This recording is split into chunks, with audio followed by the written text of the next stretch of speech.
And welcome back to this special playoff edition of Bay Area Sports Night. We are getting ready for Warriors-Rockets Game 5. We just broke down the Western Conference, what we're seeing in this series with Sandeep Chandak of Yahoo Sports. We're going to be bringing on Zach Brook with NBC Sports Washington. Thank you so much for joining us, Zach. We're going to survey the Eastern Conference, what's happening out there. A lot of misdirection. First off, what has Milwaukee figured out over Boston? I think they figured out that Kyrie Irving may have played his last home game in Boston. Wow. It's been a whirlwind of a season, and I think a lot of Celtics fans had hope after Game 1 because they really locked them down. But going into Game 2, they exposed everything Boston was doing, and then in Game 3, when you really thought Boston, with their back against the wall at home, would rebound, they didn't. And then the same thing happened in Game 4.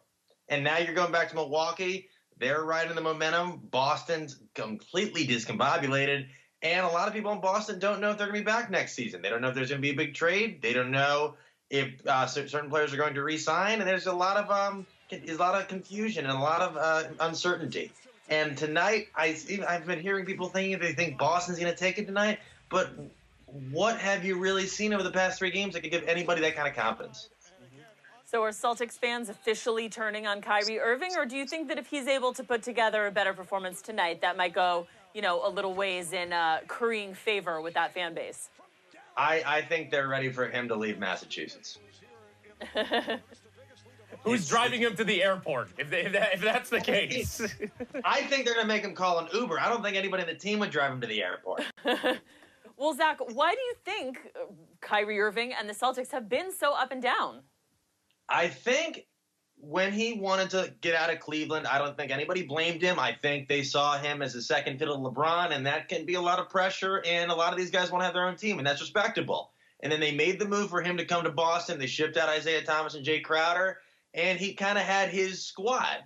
And then he went down, and the team didn't. And I think in his mind, as that big of a competitor, I think I think he really didn't want the team to do that well. Because it means that, they can really get it done without him, and he's not that key component that he wants to be. And then this season, with Hayward being inserted into the lineup, well, I don't really think most people agree with what they did. I think you have to see what he was capable of doing Game 1, but once they saw that he was a shell of himself, I think they should have pulled him right off the court. I think that messed up the entire momentum. And then just Irving's style of play, along with the up-and-comers thinking that this is their team too, I think it just all completely clashed. So I think this whole season there's been some good stretches, some bad stretches, but a lot of uncertainty for the team to be thinking that it's all just going to be swept under the rug in the postseason. You're seeing the problems come out again, and it's against the best team in the National Basketball Association. Yeah, I mean, we're talking about Boston being in complete disarray and having no direction to what they're doing. But Milwaukee, on the flip side of that conversation, do they look like a legitimate championship contender now? I think they'll definitely come out of the East, but it's gonna be interesting to see how Brogdon comes back because they're gonna need him for the finals, assuming they get there. And they looked like the real deal. Chris Middleton, up until last game, was shooting 65% from the field. Eric Bledsoe seems to Boston doesn't really scare him anymore. Brook Lopez is starting to contribute a little bit. Mirotic is kind of getting back into his groove. And these guys off the bench, I don't know why Tony Snell's not in the lineup. He's phenomenal. And then you've got some other contributing pieces as well. Pat Connaughton's coming out of nowhere to look like this. Honestly, he's looked basically like a top 5 player in this top 5 player of any of these of both these teams in this series because he's brought it every game. Last game, he looked better than anybody on the court for Boston. And this is a guy who was an Orioles draft pick. He was a pitcher, decided to keep playing at Notre Dame.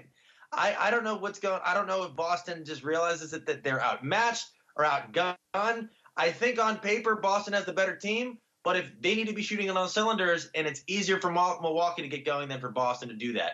If Boston can somehow muster up a spirited run tonight and take it, I think there's a chance they could win Game 6. But to win Game 7 in Milwaukee is going to be a very tough task. And unless they've completely buried the hatchet and Kyrie's post-game comments from the other night have gotten completely under the rug and everything's all great, I don't see that happening. But there's always a chance. But what do they say? That 4% of teams have come back from a 3-1 deficit. when you have to win 2 road games, it's going to be difficult. And based on the last 3 games, they haven't given the fans much confidence. The Bucks, on the other hand, they've looked phenomenal. And if they go to the finals, I wish them the best of luck. This series and as you mentioned, I love it. Yeah, he loves his NBA basketball. But as you mentioned, the Bucks have another piece too with getting Malcolm Brogdon back from that foot injury, and so that's only going to help their cause. But Zach, you really think that they're the team to come out of the East? You haven't even seen anything from the Eastern Conference Finals yet, and you're confident that the Bucks can get there and either beat the 76ers or the Raptors? I've seen that series, and you see Joel Embiid. I don't know what's going on with them. They might as well make an operation game and have him sponsored, because it's either his knee or his what do you call it, like his digestive system or the flu.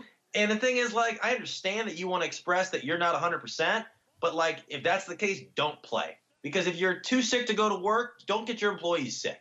Let them figure it out. But if he wants to be competitive and play, then you need to give it your all, because it's not enough. And right now they're on the brink of elimination. And for Toronto, as well as they've been playing, it hasn't been that much of a team effort. It's mostly just been Kawhi Leonard and Pascal Siakam. You still haven't seen much from Gasol. Kyle Lowry still hasn't really emerged, and the bench hasn't really been given that much. And if that's the case, and they're going up against Milwaukee's clicking on all cylinders, and they look like the team to beat. And I don't think, as great as Kawhi Leonard has been in this postseason, I don't think he's enough.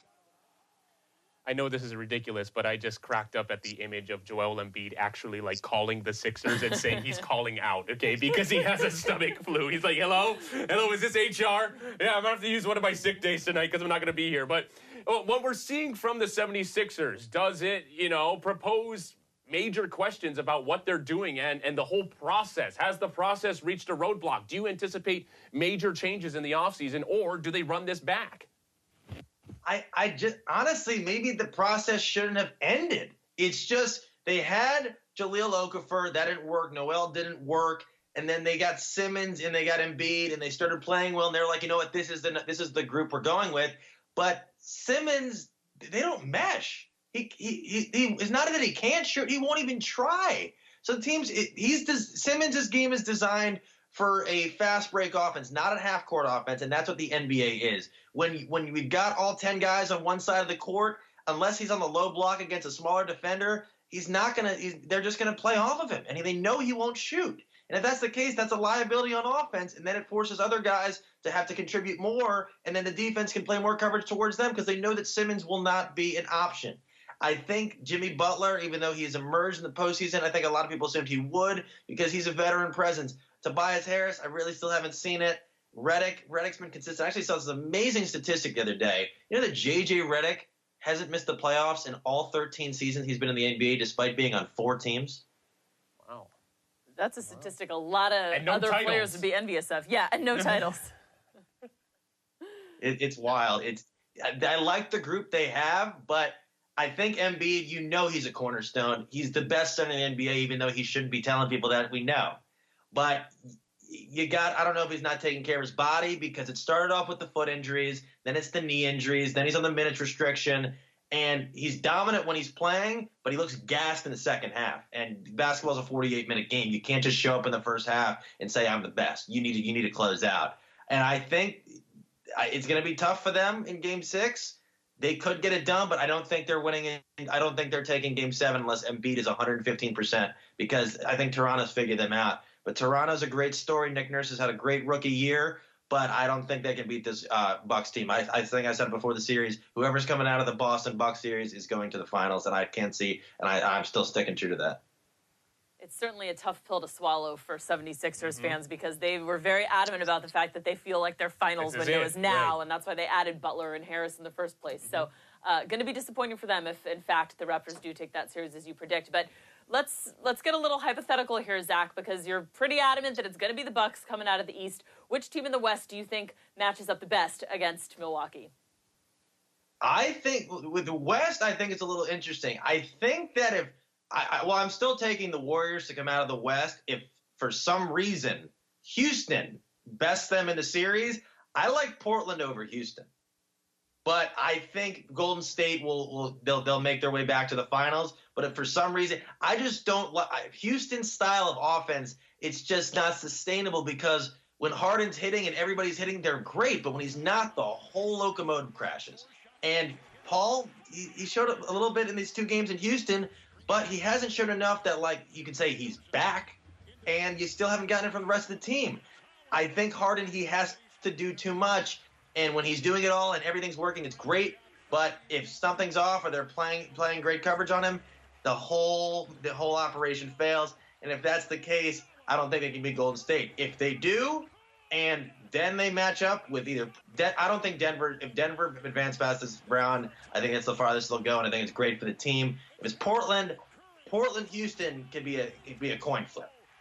Wait, hold on here, Zach. Wait, so if the Rockets somehow get past one of the greatest teams, perhaps the greatest team ever assembled out there, okay? They get past the Warriors in a 6 or 7 game battle. They would lose to Myers Leonard and the Portland Trailblazers, all right? Cantor, they would give the Houston Rockets a hard time?